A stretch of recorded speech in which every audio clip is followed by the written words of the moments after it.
Bueno, muy buenas noches a todos. ¿Me pueden confirmar si me escuchan, por favor? Buenas noches, te escucho. Perfecto. Entonces vamos a dar inicio a esta pequeña charla con propósito, o el tema principal es el cáncer de páncreas. Sin antes primero agradecerles pues, su presencia y todo el apoyo que pues, hemos recibido en estos últimos meses en el grupo. Pues me presento, soy Jeremy Sebastián Reyes, coordinador, fundador del grupo de cáncer y medicina molecular de la Universidad de los Andes. Y pues, como les comentaba, vamos a ver un poquito generalidades de cáncer de páncreas. Ya hicimos una igual de cáncer de pulmón, entonces como para no perder el hilo, vamos a empezar páncreas. Se ve bien ahí la presentación, ¿verdad?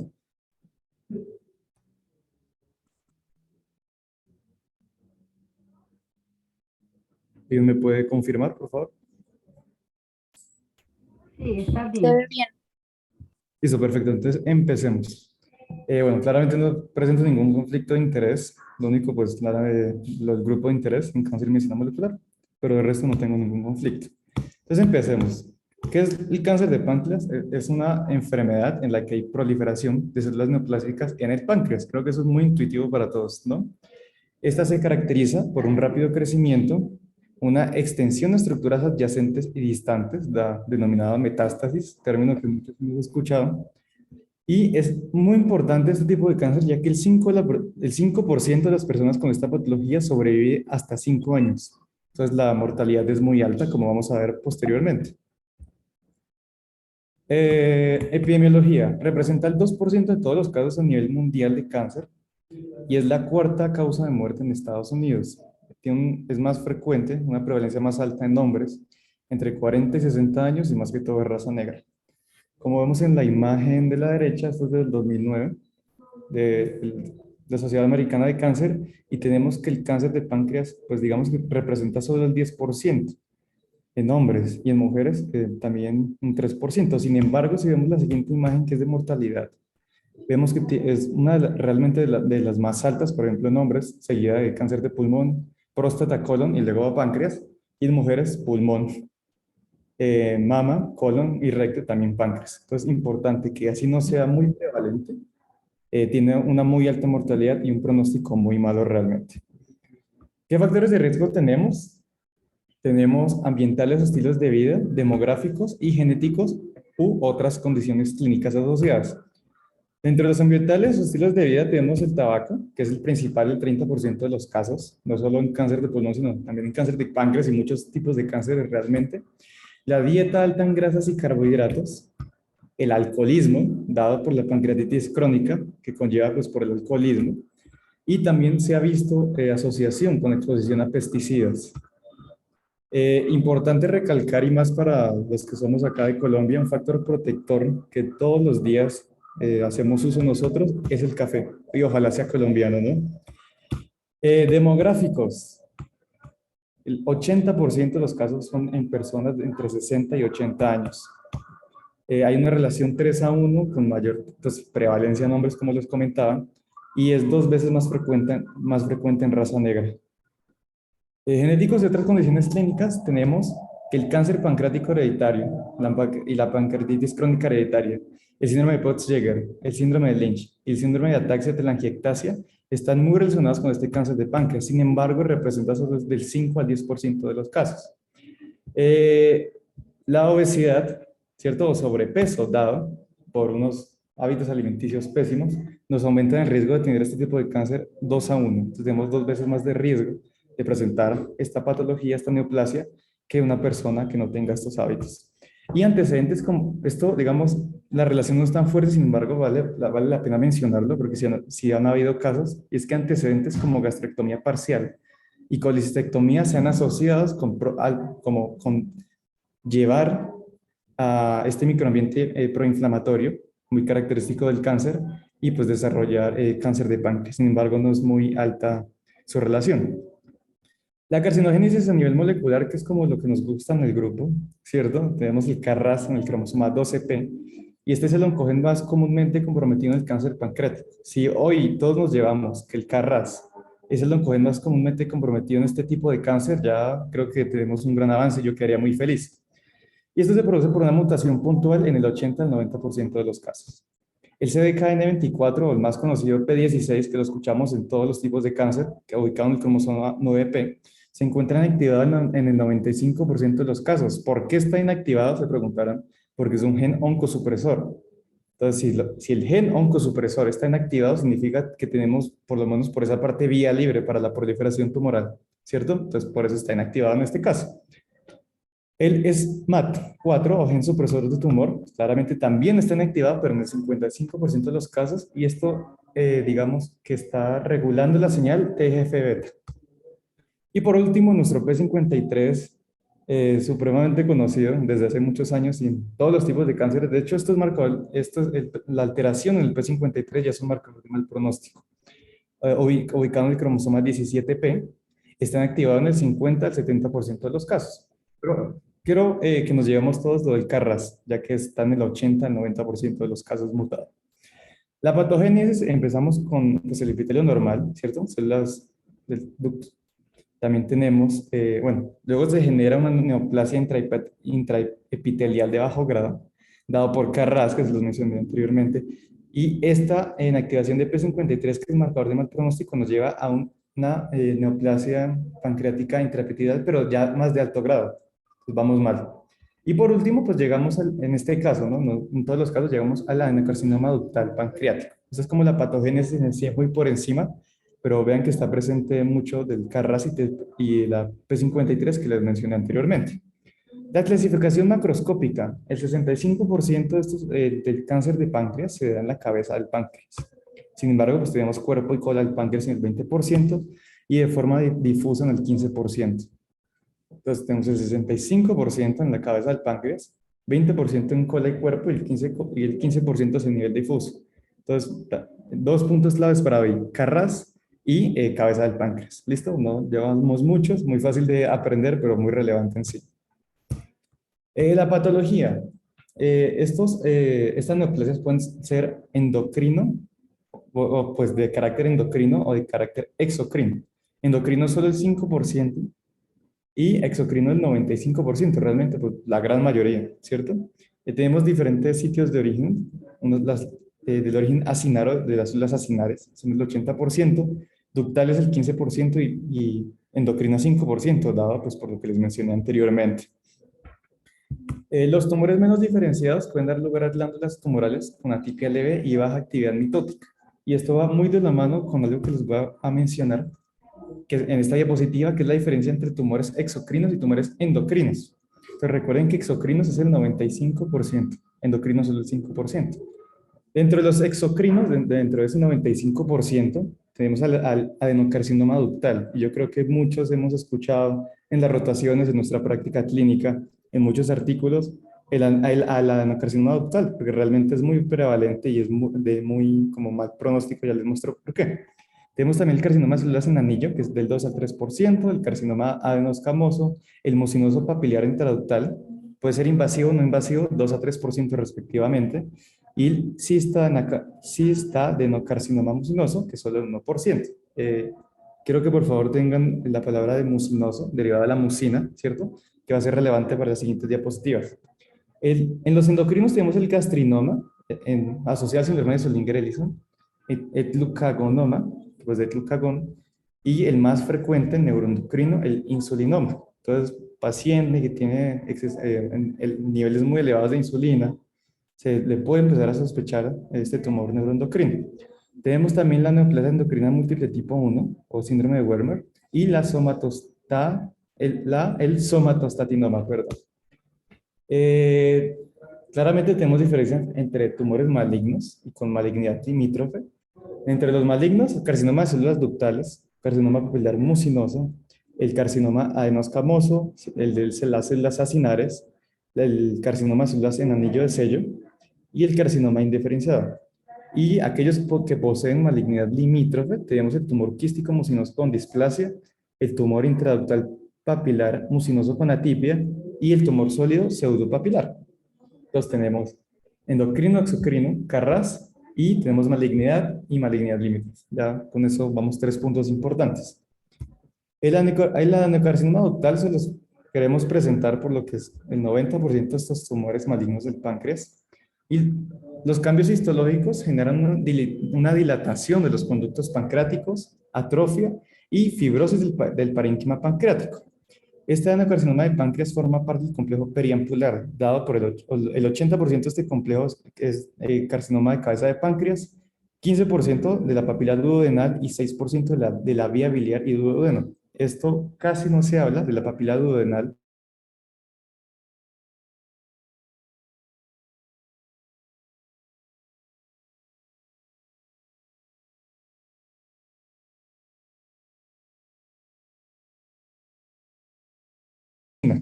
¿Cierto?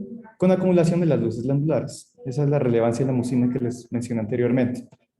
La triada clásica de carcinoma de cabeza de páncreas es ictericia, dolor y pérdida de peso, ¿cierto? Sin embargo, pues necesitamos más métodos diagnósticos, más estudios para poder identificarlo. La clínica, ya pues, entrando en materia, tenemos ictericia, pérdida de peso, los signos de Barth y Pick, y el de Corbusier-Terrier, ¿cierto? Y también la hepatomegalia. Ictericia es de tipo obstructivo, pues literalmente tenemos la neoplasia en la cabeza del páncreas, estamos obstruyendo el conducto, y esto nos genera acolia, prurito y colurio. Pérdida de peso está asociada a anorexia y esteatorrea, y esto, una complicación muy frecuente de esto es la caquexia, que esperamos que no lleguemos a estos estadios, sino que los tratemos de identificar de una manera pues, más temprana. Tenemos la vesícula palpable no dolorosa, que también es signo de carcinoma o de cáncer de cabeza de páncreas. Este signo se realiza a través de un TAC abdominal, en el cual se encuentra la distensión de la vesícula biliar, perdón, y eso está asociado con la dilatación de la vía intra y extrahepática, con aumento del tamaño de la cabeza de páncreas. Y hepatomegalia, pues claramente, hepatomegalia es el hígado está agrandado, ¿cierto? Entonces, bien. Este es el signo y vemos claramente donde nos muestra la flecha, esta masa es muy, digamos, se ve muy negra en comparación con el hígado en sí, y esto ya nos haría sospechar, pues, o tener una alta sospecha diagnóstica de un adenocarcinoma de la cabeza del páncreas. El diagnóstico, que bueno, se está trabajando mucho en esto, en marcadores. Sin embargo, por el momento tenemos el CA19-9 que la especificidad y sensibilidad es del 80 al 90%. Y es el más útil para el diagnóstico de de cáncer de cabeza de páncreas, pero pues realmente muchos de los estudios que se hacen para otros tipos de cánceres, de neoplasias, también tienen presencia de este marcador. Entonces, pues importante que tengan esto en cuenta. En la inmunohistoquímica, en los tumores productores de mucina, como les comenté anteriormente, se puede hacer la inmunohistoquímica para el MUC1, que tiene la sensibilidad y la especificidad del 95%. Entonces, si complementamos el marcador con la inmunohistoquímica, pues vamos por buen camino. Otros que podemos usar, el DUPAN-2, el antígeno carcinoembrionario, que también se le pide a todo paciente con alta sospecha de cáncer, o la citoqueratina 7. Exámenes de laboratorio o en el laboratorio en sí, vemos un aumento de la bilirrubina, de la fosfatasa alcalina, de la GGT y las transaminasas. Podemos también tener o no hipoalbuminemia, por alteración hepática también, los tiempos de coagulación aumentados, y en algunas ocasiones, no tantas, la amilasa elevada. Estudios que le podemos hacer como para diagnosticar estas neoplasias, tenemos radiografía de abdomen simple, ultrasonido abdominal, tomografía helicoidal, ultrasonido endoscópico, CEPRE, colangioresonancia, el PET scan, angiografía y laparoscopia. Entonces tenemos 9 tipos de estudios, por decirlo así, con el cual nos podemos empezar a guiar un poco hacia el diagnóstico de esta neoplasia. La estadificación, que esto es muy importante, ya uno sea patólogo, sea oncólogo, sea médico internista, sea médico general, sean estudiantes de medicina, ¿cierto? Importante entender qué es el TNM, ¿cierto?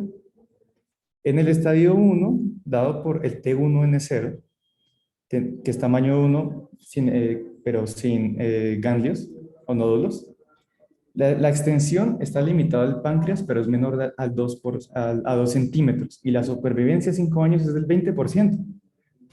Entonces tiene 80% de mortalidad, siendo el estadio 1, que ojalá se encontraran este tipo de neoplasias en estadio 1, ¿no? Me corregirán los que vean esto muy seguido. Casi nunca se diagnostica un cáncer en estadio 1, es muy raro. En el estadio 1 también contemplamos el T2, pero N0, que es circunscrito al páncreas, pero mayor a 2 centímetros, también con supervivencia a 5 años del 20%. En el estadio 2 tenemos T3 o N1, que es más allá del páncreas, con sí o sí diseminación a ganglios, y la supervivencia es del 8%. De un estadio a otro reducimos 12%. ¿Sí? Entonces, importante el diagnóstico temprano. Estadio 3, T4 con cualquier N. Esto significa que afecta el tronco celíaco o la arteria mesentérica superior, con supervivencia también del 8%. Y donde es más común que lo encontremos es cuando ya hay metástasis, en el estadio 4 o M1, que es la metástasis a distancia, y la supervivencia de 5 años lastimosamente es del 2%. Entonces, otro punto clave que quiero que nos acordemos para siempre es que ojalá podamos realizar diagnósticos tempranos, ¿cierto? Ya sea investigando algún tipo o nuevos biomarcadores más sensibles, o simplemente desde una consulta de medicina general empezar a realizar los procesos si se tiene alta sospecha de cáncer, porque esto literalmente le puede cambiar la vida pues, a una persona, ¿cierto? El tratamiento curativo es cirugía. ¿Listo? No hay más tratamiento curativo. Cirugía, cirugía, cirugía, cirugía. Entonces, eh, tenemos tratamientos coadyuvantes claramente, que ahorita se los voy a mostrar un poco, pero también importante que el único tratamiento curativo es la resección del mismo. Y ya empezamos con los criterios de resecabilidad del NCCN.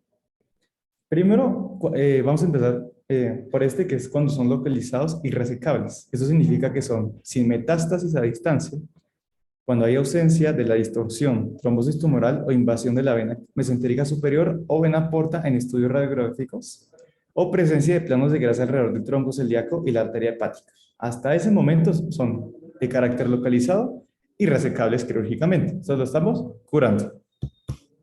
La resecabilidad limítrofe es cuando se da por la ausencia de metástasis a distancia, la proximidad tumoral con estrechamiento de la vena mesentérica superior y vena porta, el recubrimiento de la vena mesentérica superior y vena porta u oclusión venosa de un segmento corto por un trombo tumoral, si hay trombos tumorales, el recubrimiento de la arteria gastroduodenal con proximidad directa a la arteria hepática sin extensión al tronco celíaco, y recubrimiento de la arteria mesentérica superior sin exceder 180 grados de la circunferencia del vaso.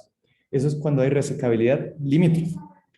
Los tumores irresecables, que es a lo que no queremos llegar, cuando es de cabeza y cuerpos, cuando hay metástasis diseminada, recubrimiento de más de 180 grados de la circunferencia de la arteria mesentérica superior o el tronco celíaco, la imposibilidad para reconstruir la oclusión de la vena mesentérica superior y la vena porta, y la invasión o recubrimiento aórtico. En la cola del páncreas es cuando hay metástasis a distancia, recubrimiento de más de 180 grados de la mesentérica superior o el tronco celíaco, o cuando hay ganglios o metástasis a ganglios linfáticos más allá del campo de resección. Cuando los ganglios afectados están en el campo de resección, podrían tener criterios de resecabilidad o resecabilidad limítrofe. Sin embargo, apenas hay una diseminación a ganglios más allá del campo quirúrgico o de resección, ya se vuelve inmediatamente irresecable. El tratamiento adyuvante, el primer radioterapia, esto es muy conservador, radioterapia y quimioterapia. Radioterapia son 10 fracciones diarias durante 2 semanas de 500 miligramos por metro cuadrado de 5-fluoruracilo intravenoso durante los primeros 3 días de radioterapia. Y la quimioterapia son 20 miligramos metro cuadrado con leucovorin intravenoso. Esto se da por 6 ciclos, cada ciclo de 28 días con 425 nanogramos por metro cuadrado de 5-fluoruracilo intravenoso, una vez al día los primeros 5 días. La supervivencia a 5 años fue el 10% para los pacientes con radioterapia y 21% en quimioterapia y 8% en los que no recibieron tratamiento, que es más o menos la mortalidad que mencionábamos del cáncer de páncreas en general, ¿cierto? Entonces es importante, el tratamiento curativo es quirúrgico, pero hay que apoyarnos con las herramientas más conservadoras como la radioterapia y la quimioterapia. Pues ya vieron que aumentó la supervivencia hasta en un 21%. Esto es la lectura de los criterios de resecabilidad del cáncer pancreático, que se la recomiendo para los que estén interesados no solo en cirugía, sino como por conocimiento general, ¿sí?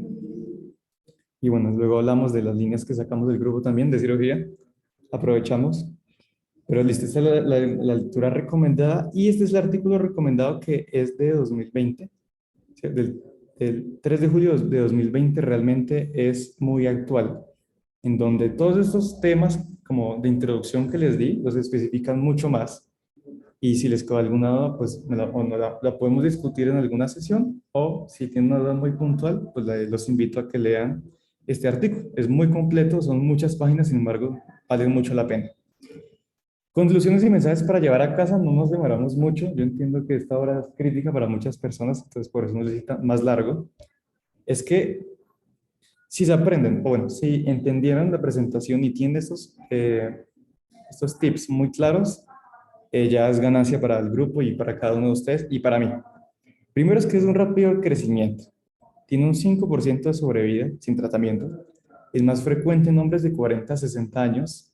Y los factores de riesgo más importantes es el tabaquismo, no solo para pulmón, también para cáncer de páncreas. Factor protector, algo que me encanta, el café, ¿sí? Y pues yo creo que a muchos de ustedes también llega a ser necesario. Eh, Importante la mutación en Carras, ya que está presente en el 80 al 90% de los casos, y pues Carras está en el cromosoma 12p.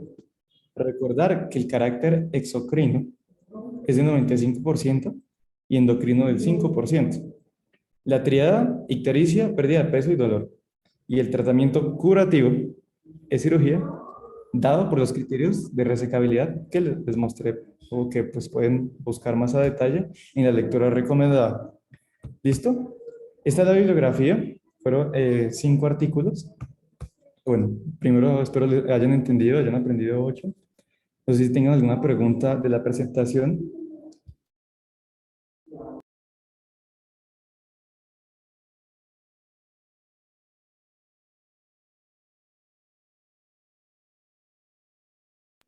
Entonces, mientras escriben la pregunta o la piensan, primero los quiero invitar al simposio que estamos realizando sobre cáncer desde la genética hasta la clínica, que va a ser el 21 de mayo, el sábado 21 de mayo de este año, de 8 a.m. a 1 p.m. Va a ser por Zoom. Yo les puedo enviar el formulario de inscripción. Es sin costo e incluye certificados desde la Universidad de los Andes, la Universidad Militar y ambos grupos, Camo y Genosic. ¿Listo? Entonces, de verdad, todos supremamente invitados. Va a estar muy chévere el evento. Hasta el momento van 315 personas inscritas. Entonces, digamos que está fuerte realmente. Y lo otro es invitarlos. Yo sé que muchas personas ya lo hicieron, pero también sacamos líneas más enfocadas o más de profundización, ya que pues, el cáncer y la medicina molecular abarcan muchos temas. Entonces, dividimos estas líneas, están en proceso otras 3. ¿Sí? Pero hasta el momento tenemos dermato-oncología, gastroenterología oncológica, endocrinología oncológica, neurología oncológica, neumología oncológica, nefrología oncológica y cirugía oncológica. Lo que estamos pensando hacer en cada línea es primero hacer un módulo académico o de inducción los primeros 6 meses empezando desde julio, como el próximo semestre, y la parte de investigación empezarla desde 2023-10, como para que todos tengamos el mismo conocimiento y para poder certificarlos, porque trae certificado de la universidad, pues en esos temas tan importantes y pues es más fácil que los acepten en un semillero de investigación, ya sea el nuestro o en otro, si tienen ya un certificado que dice literalmente que ustedes poseen el conocimiento para estar en ese grupo de investigación o en ese semillero. Entonces, no siendo más y dejando la publicidad, eh, ¿por qué? Ah, sí, una pregunta. ¿Por qué era el café? ¿Por qué el café es un factor protector? Gracias, Wendy, por la pregunta. Se ha visto que, bueno, el café posee altas propiedades antioxidantes, ¿cierto? Y uno de los marcadores del cáncer, que está en el artículo este famoso, que renovaron este año, si quieren también se los puedo enviar, el de los marcadores del cáncer, está en este microambiente proinflamatorio a nivel, pues, local, que está muy relacionado con la proliferación tumoral o de generar neoplasias y pues conlleva directamente a formar cáncer, que se ha visto no solo en cáncer de páncreas, sino en diversos tipos de cánceres, pero más que todo el de páncreas, que al tomar este tipo de antioxidantes, lo han asociado mucho con el café, se ha visto que la probabilidad de tener una neoplasia baja. Pero lo que les comento, hay más estudios relacionados con el cáncer de páncreas. Sin embargo, pues a ciencia cierta, si nos basamos solo en esa característica, o sea, son 16 marcadores del cáncer más o menos, ¿cierto? Pero si nos enfocamos solo en la característica del microambiente proinflamatorio, cualquier tipo de antioxidante nos podría ayudar a prevenir, de tener algún tipo de neoplasia. Entonces, esta es la asociación que se ha visto protectora entre pues, el café y el cáncer de páncreas en sí. Pero lo que les digo puede ser realmente en cualquiera por los antioxidantes. Hay otra pregunta de Kadir Jesús. Dice, ¿los signos del cáncer de páncreas son algo específico? Tengo entendido que en pacientes adultos con diabetes de recién aparición puede ser el primer signo de ese tumor. Sí, muchas gracias. Se me pasó mencionarlo en la presentación, Kadir Jesús. Pero sí, estoy muy de acuerdo con esta información y de hecho en la clínica lo vimos una vez que el paciente llegó en una diabetes de aparición muy aguda, ¿cierto? ¿Y en qué terminó? En que era cáncer de páncreas. Entonces, de verdad, muchas gracias por el apunte, Kadir. Y sí, realmente es un signo, el cáncer de páncreas es muy inespecífico, como vieron, hay muchísimos exámenes para su diagnóstico, pero sí, entonces ojalá podamos diagnosticarlo pues, lo más temprano o lo más rápido posible. Entonces sí, muchas gracias. No sé si tengan alguna otra pregunta, ya sea de la charla o de el simposio o los grupos.